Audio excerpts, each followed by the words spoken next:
My name is Jespekid. I'm a composer of music. I compose music for video games, film and TV.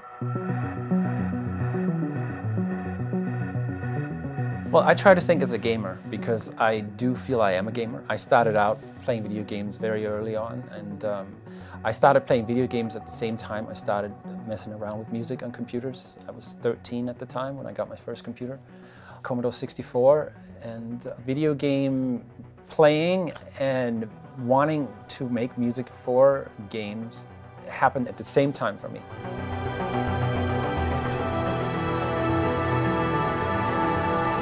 I got into the demo scene when I was 13, and I didn't really know, obviously, what I was doing, and I wasn't trying to know what I was doing. I was just having fun. I loved games. I wanted to find out how do I start writing music for games. I loved the Commodore 64. I thought it had beautiful music. These days it's known as SID music. So I wrote like hundreds of tracks like that. But what came out of the demo scene, which is this underground movement of people that likes to program, likes to make music, likes to make graphics, but they're not making it for a game. They're making it out of pure joy, just because they can't not make it. And I think it was a very big influence on my music style, because nobody was telling me what to write. Nobody was saying, hey, this is not going to fit, because I wasn't hired by anyone. I was just doing it for myself. So I spent those 6-7 years just trying to find my own voice, not letting anyone influence what my own voice should be or how it should sound. And so when I started scoring games, I already had a foundation, you can say. And so that's the foundation I've been evolving since.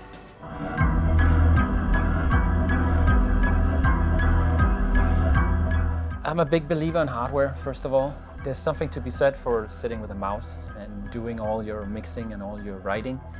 I think when you sit and you use, for example, an analog keyboard with lots of buttons on it, I can sit and tweak those buttons for like an hour, no problem. But when I sit with a mouse, it's like after 5-10 minutes, I'm totally done. That's it. It's time to move on to the next thing. And then I'm also a big fan of hardware from the 60s and the 70s and the 80s. I don't mind a big analog keyboard from the 70s isn't mobile, as long as it gives me a sound that's thick and fat. That makes me happy. I was introduced to the first analog keyboard, and from the first time I played it, I was completely blown away of how different it sounded from all the other digital keyboards I've been playing. Each keyboard sounds a little different than the other one, but when you have keyboards that's been around for 30 or 40 years, they're all going to start sounding a little bit different because of the age. And so that's another thing that, you can have some of these keyboards and no two will sound alike. I think that's really cool. When I get hired on a project, and if it's a game or a film or a TV show, I always serve the story. That is where everything begins. It's great to get input about the story and trying to find out what's the game designer, what's the director, what's his vision, what's his ideas. And the more of a collaboration there is, the more precise the music will become for the project.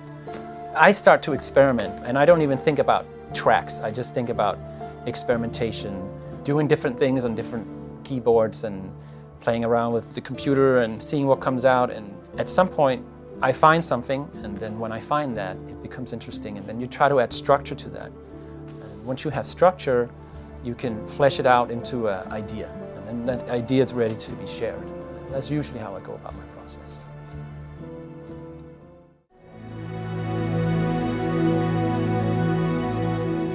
For ~뮤레전드, I worked on creating a fantasy score that had some unique and interesting elements, and I mixed that up with different music styles. It was definitely to create a fantasy score, but also stretch that to include other music styles as well. Infuse that with electronics. Live acoustic performances there's in there. Of course, the music is inspired by the world. It's a very epic world. It was pretty clear from the beginning that this was going to be some pretty big sounding music.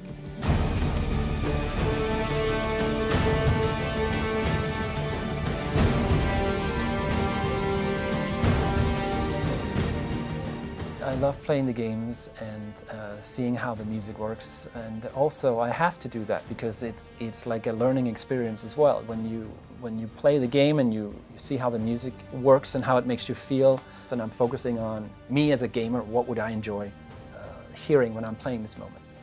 That's where I keep it. I keep it grounded like that.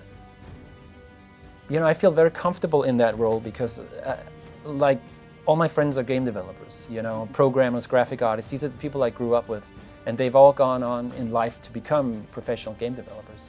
And I was part owner of a game company, so I feel very comfortable in that game environment. I have a lot of ideas. I love sharing those ideas. So I think it's just a lot of experience and basically finding out that there's no limit to what you can do.